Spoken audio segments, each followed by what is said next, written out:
Confidence is built by having a lot of competence. Belief is a choice. And all of us at a baseline have to believe that we are good at what we do. The difference between a silver medalist and a gold medalist is something so small sometimes. It's a fraction of a point, it's an inch. All of these people exhibited a very high degree of mental toughness by this standard of a definition, and that is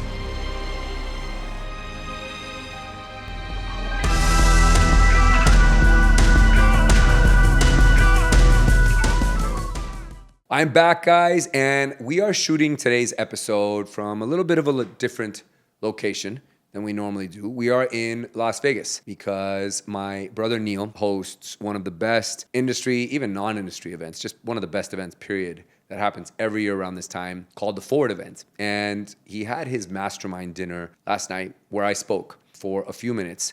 And I thought I wanted to bring that same talk back to you guys because I felt it was really important. Now, a theme of this event that is happening over the course of these last few days is called escape from the middle. And I think that applies to all of us because the middle is where mediocrity lies. The middle is where complacency and stagnation lies, regardless of what industry you're in or where you're at in life. Think of things in three tiers: the low, the middle, and the high. The low being, the completely unmotivated or just the completely commoditized if you're in an industry, kind of the lowest grade, no real polish to what it is that you have to offer, what it is you do. The middle might be something where you're a bit of a one-trick pony. Like if you are in an industry, maybe you've got a really cool tool that's part of your sales repertoire. Maybe you've got a really high-end service item.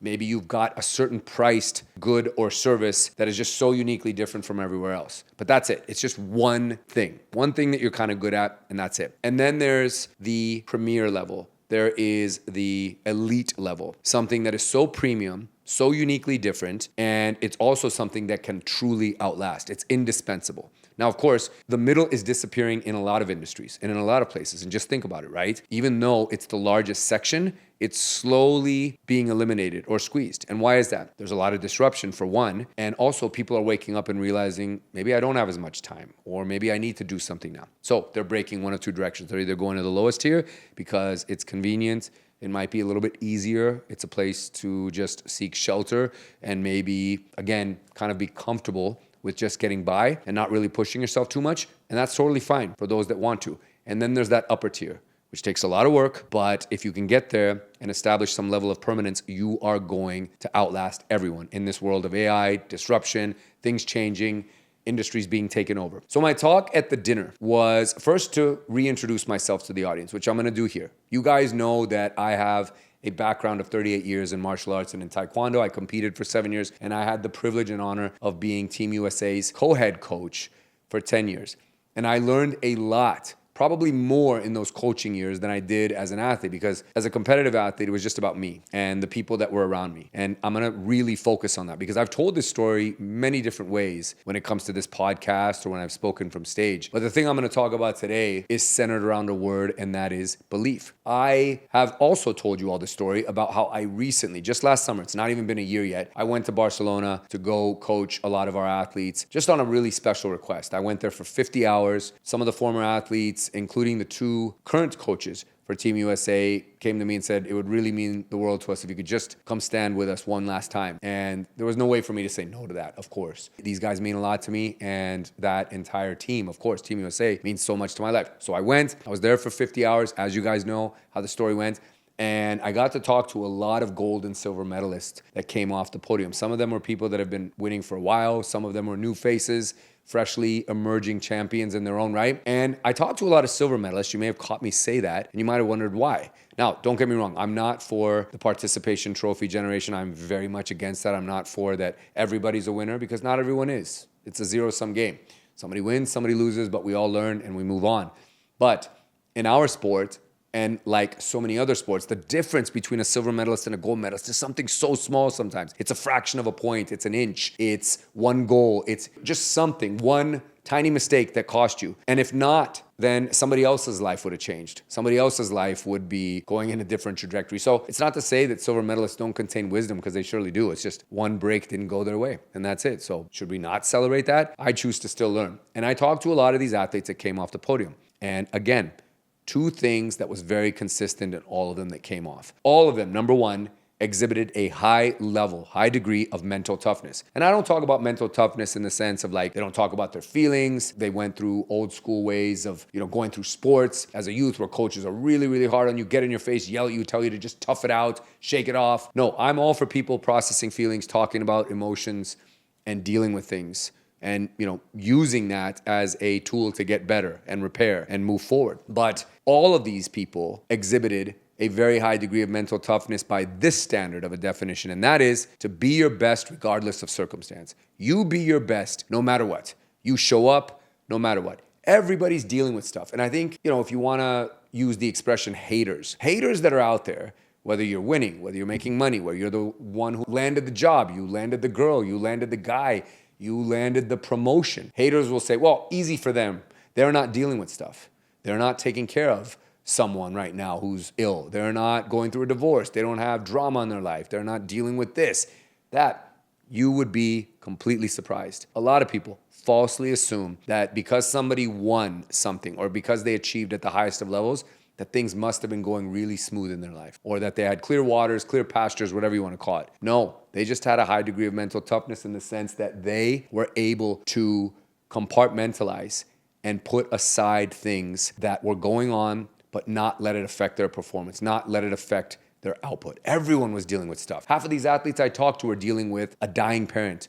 They were dealing with tremendous loss. One particular athlete that I know had lost his children and wife in a car accident. And he was a South American competitor. If you don't think he wasn't dealing with something, then I don't know how to even talk to you right now. That guy's dealing with the ultimate loss. And he was his best regardless of those circumstances because this output was his only escape from all of that pain in life. So you guys get my point. High degree of mental toughness. That's a huge takeaway. That's something I want everyone who listens to this show to always be trying to be their best at. Just do your best regardless of circumstance. The second thing is that they all had unshakable, tremendous belief in themselves. They all believed that they were going to win today, even if they didn't. And we can't control the outcome. I've talked about this so many times. You can control your preparation, your mental frameworks, your physical frameworks, your spiritual frameworks. Do everything right. Eat right. Prepare right. All of that. And still, 10 or 20% could slip away from you because it's all the things that we don't have direct control over. And that's where I want to expand today,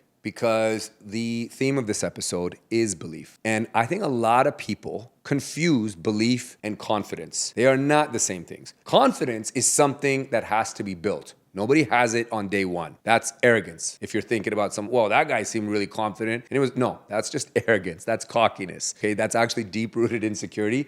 That's not true confidence. Confidence is built by having a lot of competence, and you only get a lot of competence by a lot of reps. You have to get in there, do the things, take the losses, sling the mud, see what sticks, what doesn't, fail many times, then you'll build competence, and then you ultimately end up with confidence. Belief is a choice, and all of us at a baseline have to believe that we are good at what we do, have to believe that we're the best at what we do if it's something competitive, and a lot of life is competitive. You have to believe that you're the person for that job or that you are deserving. You have to believe that this moment is for you. You have to believe that you belong, that you are deserving. Because guys, if you don't at least have this, and this is something you control, if you don't at least have that belief in yourself that you belong, that you matter, that I'm supposed to be here, then you're pretty much dead on arrival, because it is a very scary, competitive, dog-eat-dog world and just crazy out there. So you've got to have that belief. And one of the best examples that I can share with you of this, we are all watching right now at this time, regardless of when this episode may air. The World Cup has been going on here on North American soil between Mexico, the United States, and Canada. We've been hosting games. It has been incredible. I love the World Cup. It's the only event that brings the entire world together and actually shows what is best in all human beings. Camaraderie, patriotism, everyone just enjoying each other, good sportsmanship, bad sportsmanship, and such tremendous national pride. And one of the greatest stories of any World Cup, but definitely what happened in this World Cup, was Cape Verde and their story as a team. Now, Cape Verde is a small island, I believe, off the coast of Africa. No disrespect. Still trying to figure it out myself. But they stole everyone's heart by overplaying and performing so well and really, truly showing the entire world that they belong. What I loved most, and where I'm going to land the plane with this episode with you guys, they lost a really, really tough head-to-head matchup with the defending champions of the World Cup, Argentina, who are giants. And one would have completely expected Cape Verde to go into that match and get blown off the pitch, lose, and no one would have been surprised. And everyone would have said, you know what, great job. You guys did good. It was so good that you went as far as you did. Basically try to make them feel better. But the opposite ended up happening, guys. Number one, they nearly won the game. They pushed Argentina to the brink. I think they scared so many South American fans and the entire football team from Argentina into thinking that the absolute nightmare scenario was going to happen, which is that this little known team that's from an island that nobody even knew about prior to this World Cup is going to come in here and absolutely take it to them. The interviews with the athletes from Cape Verde, particularly their goalie after the game, is what revealed something really special to me about their country and about this team. Interviewers and members of the general soccer media were trying to make them feel better. You did so well. You guys went so far. It was such a great thing that you've done. And they could tell, the athletes could tell that they were just trying to make them feel better, that they were just trying to kind of set them down easy, the way you wouldn't want to hurt a child's feelings maybe in a sporting event and talking to them after the fact, after they lost. And they said, no, we are disappointed that we didn't win. We belong here. And that to me was so incredibly powerful. They believed they belonged. If they didn't believe they belonged, they would have never made it this far. And they were incredibly talented. Talent doesn't matter, right? It's important, but unless you have true belief behind that talent, it won't matter for anything. So that was an absolute gift to not only witness in their athletic performance on the pitch, but also to see on a human level about how belief in oneself can take you so far and actually do magical things. No one's ever going to forget this country. No one's ever going to forget those athletes. I'm sure incredible things are going to happen to them for the rest of their lives. And if there was ever winning by way of losing, then Cape Verde has absolutely done it. And I want you to be able to do the same.